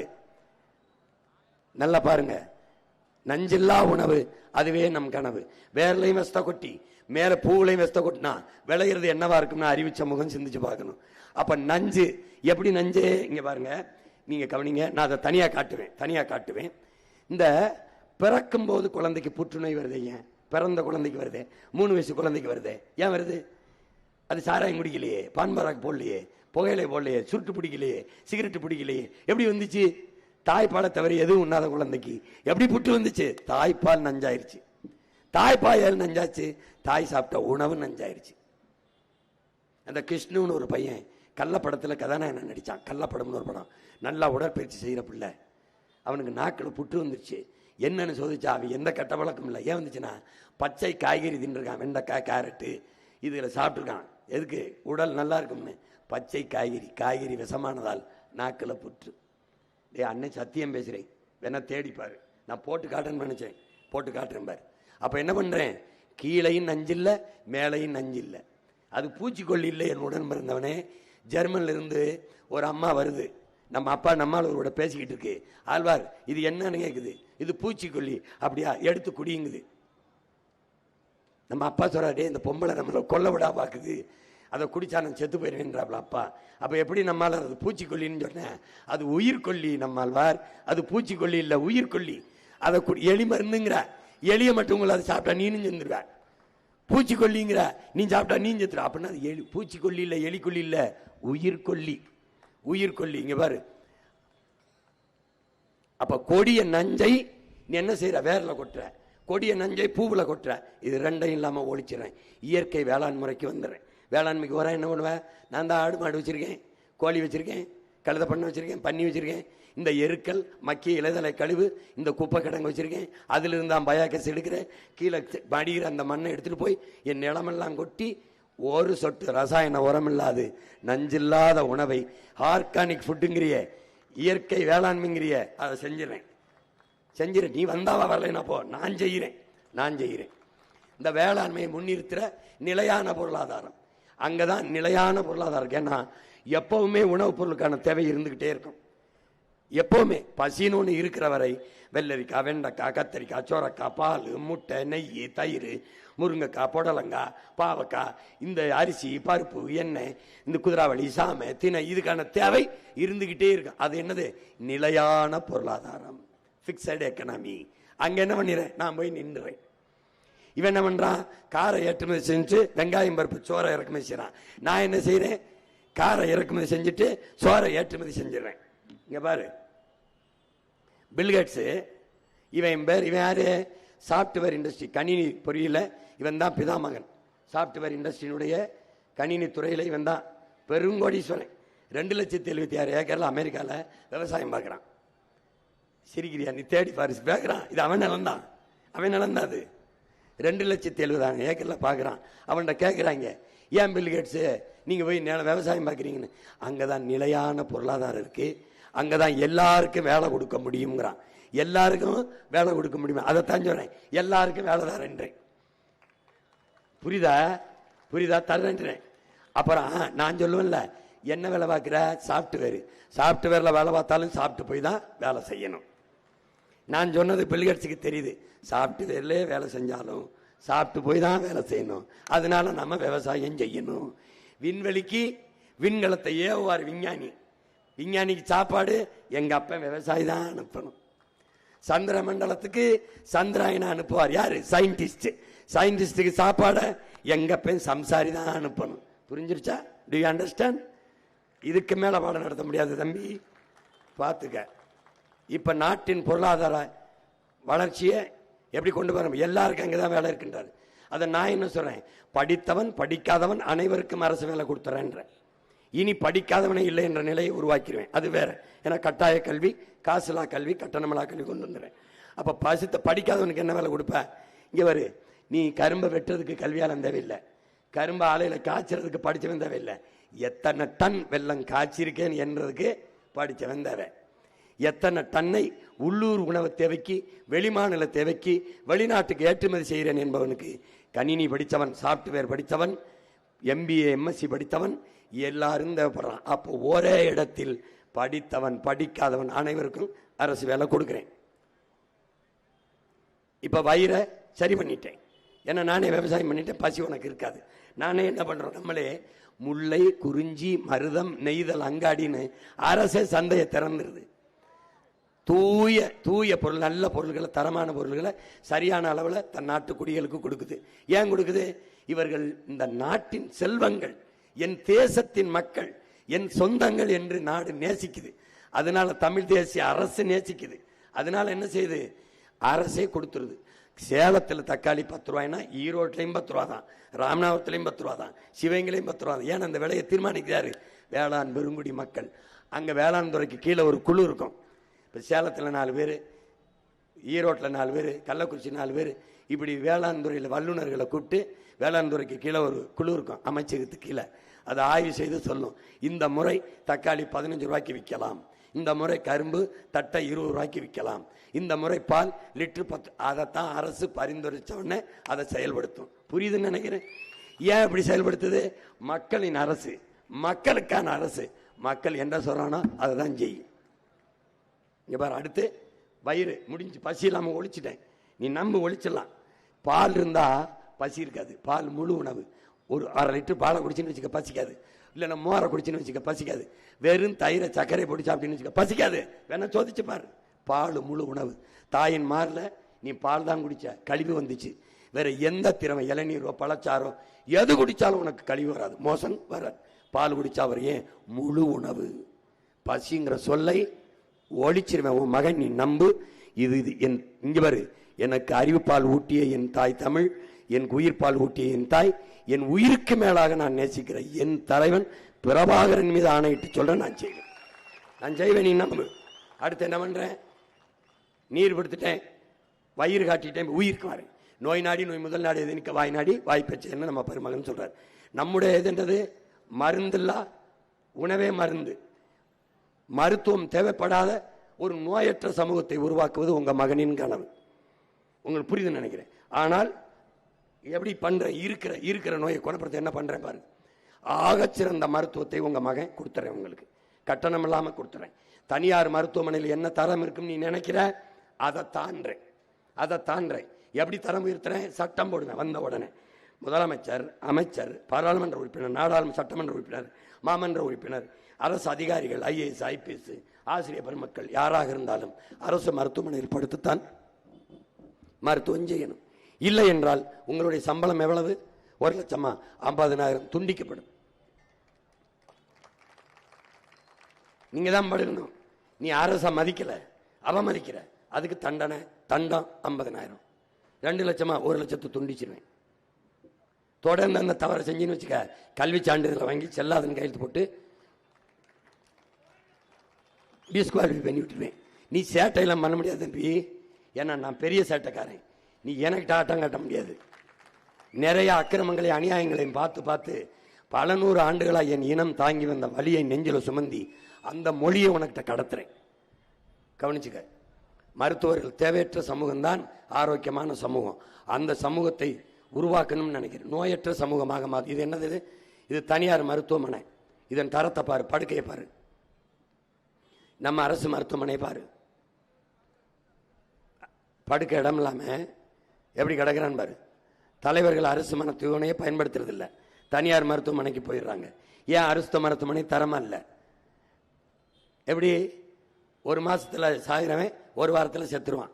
அதனால அரசு மருத்துவமனைக்கு போறதில்லை, தனியார் மருத்துவமனைக்கு போறாங்க. அரசே தோல்வியை ஒத்துக்கிறது, என்னை விட தனியார் நல்லா மருத்துவம் பண்ணணும். இப்ப தனியார் தோத்துருவான், உன் மயம் வந்தா என்னை விட அரசு தரமா கொடுக்குது பாரு எப்படின்னு. இங்க நீங்க கவனிக்கணும். 2022 18,600 கோடி மருத்துவத்துக்கு ஒதுக்கி இருக்கு. 2023 19,000 கோடி ஒதுக்கி இருக்கு. 2024 20,000 கோடி ஒதுக்கி இருக்கு. 2025 இப்போ தேர்தலுக்கு முன்னாடி 20,500 கோடி ஒதுக்கி இருக்கு. இந்த கோடி உயருது, மருத்துவ தரம் உயர்ந்திருக்கான்னு என் முன்னாடி இருக்கிற என் தம்பிதங்கள், என் பெற்றோர்கள், இதெல்லாம் அந்த கோடி எங்க போயிருது? ஒதுக்கி இருக்கு. எங்கிட்டு? அவங்க ஒதுக்கி இருக்கு, அவங்களுக்கு ஒதுக்கி இருக்கு. பாத்துக்க.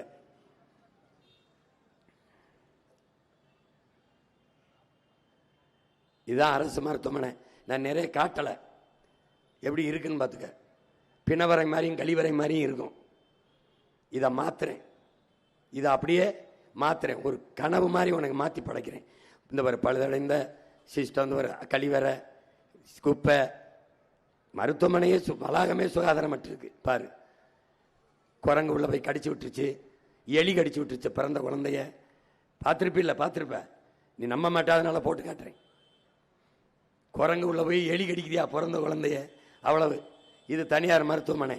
தனியார் முதலாளிகளால் தரக்கூடிய ஒரு மருத்துவத்தை 8 கோடி மக்களால் உருவாக்கப்பட்ட அரசால் தர முடியாது என்றால் எவ்வளவு கேவலம் என்பதை வாக்கு செலுத்தி இந்த அதிகாரத்தை தேர்வு செய்கிற என் அன்பு சொந்தங்கள் ஒரு நொடி சிந்திங்க. இப்ப நான் உங்க பிள்ளை வந்து அனைவருக்கும் சரியான சமமான தரமான மருத்துவத்தை கட்டணம் இல்லாம கொடுத்துறேன், உலக தரத்துக்கு கொடுத்துறேன்.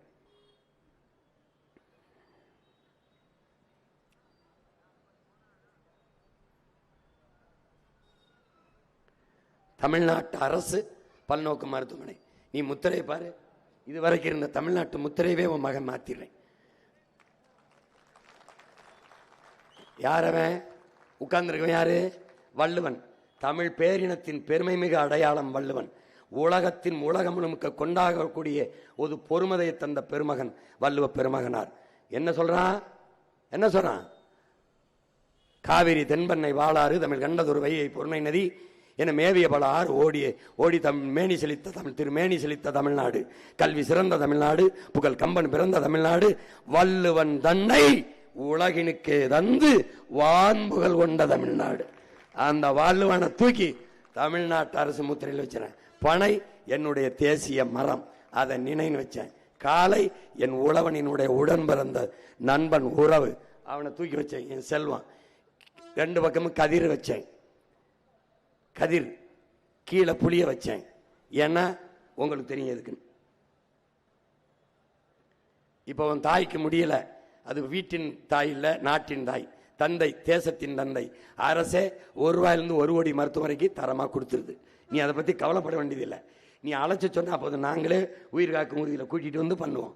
பிரசவமா உன்னை எங்க மருத்துவர்கள் வீட்டிலேயே வந்து பார்த்து, ஏன்னா லண்டன்ல தான் இருக்கு. லண்டன்ல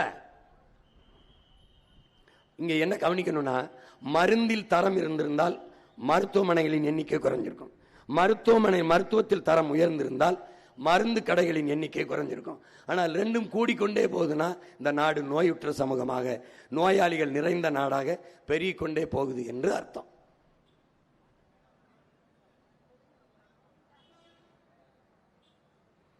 சிங்கப்பூர் அரசு மருத்துவமனையை பாரு. சிங்கப்பூர் அரசு மருத்துவமனை எப்படி கட்டமைச்சிருக்கான்னு பாத்துக்க. இப்ப மலேசியாவை பாரு, ரொம்ப சின்ன நாடு தான், சேலம் அளவுக்கு தான் சிங்கப்பூர் இருக்கும். மலேசியாவும் அவ்வளவுதான் இருக்கும். எப்படி தரம் கொடுத்துருக்கான் பாரு. ஏன்னா அவன் மக்களை நேசிக்கிற தலைவன். அமெரிக்கன் ஹாஸ்பிட்டல் பாரு, அமெரிக்காவில் தரக்கட்டு எல்லாம் ஆகப்பெரிய தரத்தை கொடுத்துருக்கான். இங்கிலாந்தில் இலவச மருத்துவம் எப்படி கொடுக்குறான் பாரு. அவன் படுக்கறைகளை பாரு, அவனுடைய கட்டட அமைப்பு, சீனாவுடைய மேம்பட்ட தொழில்நுட்பம். பூகம்பம் வந்தாலும் உடைந்து விழுகாத அளவுக்கு கட்டடங்களை கட்டியிருக்கான் சீனா. அவனுடைய மருத்துவமனை, அவனுடைய மருத்துவ படுக்கை அறைகளை பாரு, எப்படி வேலை செய்யறான் பாரு. அப்ப தமிழ்நாட்டு அரசு நம்ம மருத்துவமனை எப்படி வருது, அதை தாண்டிய தரத்துக்கு நம்ம உயர்த்துவோம். நீ என்ன செய்யணும், ஒரு ஓட்டை போட்டு நாட்டை மகன்கிட்ட கொடுக்கணும். அப்ப அரசு ஊழியர்கள் அரசிடம் மருத்துவம் பெறுவது, அமைச்சர்கள் அரசிடம் மருத்துவம் என்பது அவசியம்னு சட்டம் போட்டுருவேன். தானா தரம் உயர்ந்துடும்.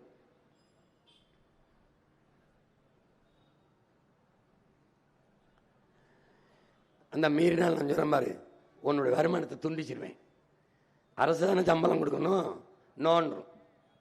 ஏன் சார் நீ கொழுப்படுத்து போய் அங்கே போய் படுத்திலப்பா, அதுக்கு தான் உனக்கு நிறைய காசு இருக்கு, அதனால நீ தனியார்ட்ட போய் மருத்துவம் பார்க்குற, அதனால எனக்கு அரசாங்கத்துக்கு கொஞ்சம் காசு இல்லை, அதில் கொஞ்சம் எடுத்துக்கிறேன். அப்போ மருத்துவம் ஒரு மகத்தான சேவை, அது என் மக்களுக்கு தேவை என்று ஆகச்சிறந்த மருத்துவத்தை என் நாட்டு குடிகளுக்கு கொடுத்துறோம், மிகத்தரமா கொடுத்துறோம். இப்ப புரிஞ்சிருச்சு.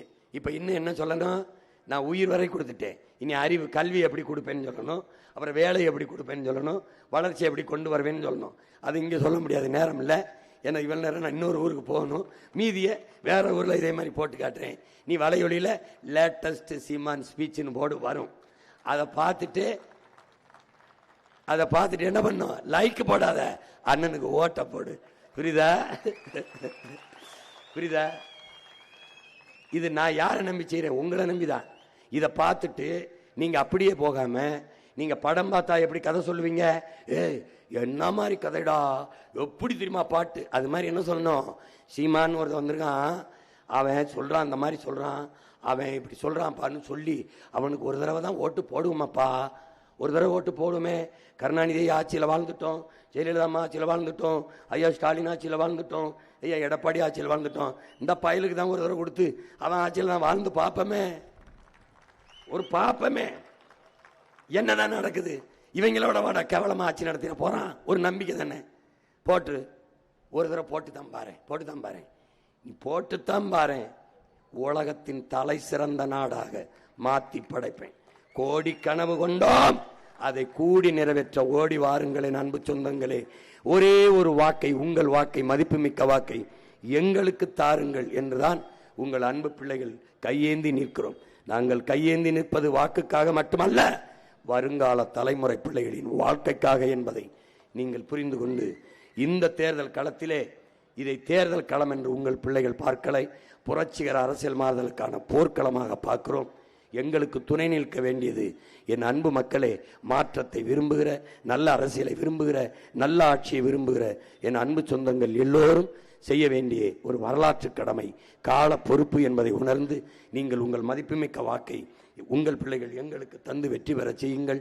இந்த களத்திலே, இந்த தேர்தல் களத்திலே, சேல நிலத்திலே, ஆத்தூரிலே, சட்டமன்ற தொகுதியிலே போட்டியிடுகிற என் அன்பு மகள் மோனிசா சின்னத்துரை அவர்களுக்கு, பொறியாளர் அவர்களுக்கு விவசாய சின்னத்திலே வாக்கு செலுத்தி வெற்றி பெற செய்யுங்கள். என் மகளின் வெற்றி என்பது இந்த மண்ணின் வெற்றி, அவளுடைய வெற்றி என்பது நம் இனத்தின் வெற்றி, ஒடுக்கப்பட்ட வீழ்த்தப்பட்ட தமிழ் சமூகத்தின் வெற்றி, பன்னெடுங்காலமாக அரசியல் அதிகாரம் மறுக்கப்பட்ட தமிழ் தேசியனத்து மக்களினுடைய வெற்றி. மற்ற கட்சிகள் வெல்வது என்பது சாதாரண நிகழ்வு. உங்கள் பிள்ளைகள் நாங்கள் வெல்வது சரித்திரத்தில் மாபெரும் புரட்சி என்பதை புரிந்து கொண்டு என் அன்பு மக்கள், என் அன்பு மகள் மோனிசா சின்னத்துரை அவர்களுக்கு விவசாய சின்னத்திலே வாக்கு செலுத்தி வெற்றி பெற செய்யுங்கள். அடுத்ததாக ஏற்காடு சட்டமன்ற தொகுதியிலே போட்டியிடுகிற இளங்கலை வணிகவியல் படித்த என் அன்பு தம்பி பழனிசாமி அவர்களுக்கு விவசாய சின்னத்திலே வாக்கு செலுத்தி வெற்றி பெற செய்யுங்கள். அடுத்ததாக ஓமலூர் சட்டமன்ற தொகுதியிலே போட்டியிடுகிற முதுநிலை கணக்கியல் படித்த என் அன்பு தம்பி சிவசக்தி அவர்களுக்கு நீங்கள் விவசாய சின்னத்திலே வாக்கு செலுத்தி வெற்றி பெற செய்யுங்கள். வாங்க. அடுத்ததாக என் அன்பு மகள் சேலம் மாவட்டம் மேட்டூர் தொகுதியிலே சட்டமன்ற தொகுதியிலே போட்டியிடுகிற வழக்கறிஞர் வித்யாராணி வீரப்பன் அவர்களுக்கு என் அன்பு மகளுக்கு வாக்கு செலுத்தி நீங்கள் வெற்றி பெற செய்யுங்கள். நீங்கள் அவளுடைய வெற்றியில்தான் நம்முடைய வீர திருமகன் வனக்காவலன் ஐயா வீரப்பனுக்கு செலுத்துகிற நன்றி கடன், அவனுக்கு செலுத்துகிற உண்மையான வீர வணக்கமாக இருக்கும். என் மகளின் வெற்றி செய்திதான் அவன் ஆன்மாவை நிறைவடைய வைக்கும். அவன் என்ன கனவை, தமிழ் தேசிய கனவை, தன்மானமிக்க தமிழர் உரிமை பெற்ற விடுதலை பெற்ற ஒரு தேசமாக என் நாடு இருக்க வேண்டும் என்று அவன் நினைத்த கனவை அவன் பிள்ளைகள் நாங்கள் நிறைவேற்றினோம் என்ற பெருமையை அவருக்கு நீங்கள் தர வேண்டும் என்றால் உங்கள் வாக்குகளை என் அன்பு மகள் வித்யாராணி வீரப்பனுக்கு செலுத்தி வெற்றி பெற செய்யுங்கள். அடுத்ததாக சேலம் எடப்பாடி தொகுதியிலே என் அன்பு தங்கை முதுகலை ஆடை வடிவமைப்பாளர் பிரியதர்ஷினி அவர்களுக்கு நீங்கள் விவசாய சின்னத்திலே வாக்கு செலுத்தி வெற்றி பெற செய்யுங்கள். அதுக்கப்புறம் சேலம் மாவட்டம் சங்ககிரி தொகுதியிலே பொறியாளர் நித்யா அருண், என் அன்பு தங்கை நித்யா அருண் அவர்களுக்கு விவசாய சின்னத்திலே வாக்கு செலுத்தி வெற்றி பெற செய்யுங்கள். அதன் பிறகு சேலம் மேற்கு சட்டமன்ற தொகுதியிலே என் அன்பு தம்பி முனைவர் இரா சுரேஷ்குமார் அவர்களுக்கு விவசாய சின்னத்திலே வாக்கு செலுத்தி வெற்றி பெற செய்யுங்கள். அடுத்ததாக சேலம் வடக்கிலே குணசீலா ஆய்வியல் நிறைஞர் குணசீலா அவர்களுக்கு விவசாய சின்னத்திலே வாக்கு செலுத்தி வெற்றி பெற செய்யுங்கள். அடுத்ததாக சேலம் மாவட்டம் தெற்கு தொகுதியிலே முதுகலை இதழியல் படித்த என் அன்பிற்கினிய என் தம்பியின் மனைவி அவர் சோபியா வீரசமர் அவர்களுக்கு நீங்கள் விவசாய சின்னத்திலே வாக்கு செலுத்தி வெற்றி பெற செய்யுங்கள். அடுத்ததாக சேலம் மாவட்டம் வீரபாண்டி சட்டமன்ற தொகுதியிலே என் அன்பிற்கினிய தம்பி ராஜேஷ் அவர்களுக்கு விவசாய சின்னத்திலே வாக்கு செலுத்தி வெற்றி பெற செய்யுங்கள். என் அன்பு சொந்தங்களே, என் அருமை உடன் பிறந்தார்களே, பேரன்புமிக்க என் பெற்றோர்களே, உங்கள் பிள்ளைகளின் எங்கள் வெற்றி உங்கள் வெற்றி, எங்கள் அதிகாரம் உங்களுக்கானது, அதிகாரம் மிக வலிமையானது என்கிறார் புரட்சியாளர் அண்ணல் அம்பேத்கர். நாங்கள் அந்த அதிகாரம் எம் மக்களுக்கானது என்கிறோம். அதிகாரம் மிக வலிமையானது என்கிறார் அண்ணல் அம்பேத்கர். நாங்கள் அந்த அதிகாரத்தை அடைந்து விட்டால் அனைத்தும் எளிமையானது என்கிறோம். மாற்றம் என்பது மானுட தத்துவம், மாறாது என்ற சொல்லை தவிர மற்ற அனைத்தும் மாறிவிடும். கங்கவள்ளி சட்டமன்ற தொகுதியிலே என் அன்பு தங்கை அபிராமி நெடுஞ்சேரலாதன் அவர்களை, அலையியல் வல்லுநர் பட்டயம் பெற்ற என் அன்பு தங்கை அபிராமி நெடுஞ்சேரலாதன் அவர்களுக்கு விவசாய சின்னத்திலே வாக்கு செலுத்தி வெற்றி பெற செய்யுங்கள். இது இவர்கள் வேட்பாளர்கள் என்று கருதி விடாதீர்கள்.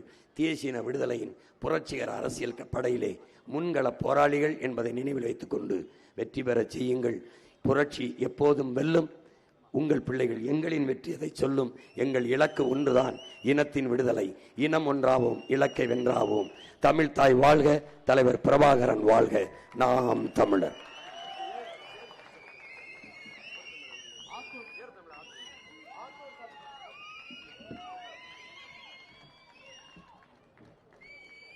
ஆத்தூர் சட்டமன்ற தொகுதி வீரத்தமிழர் முன்னணி சார்பாக அண்ணனுக்கு வேல் பரிசளிக்கப்படுகிறது.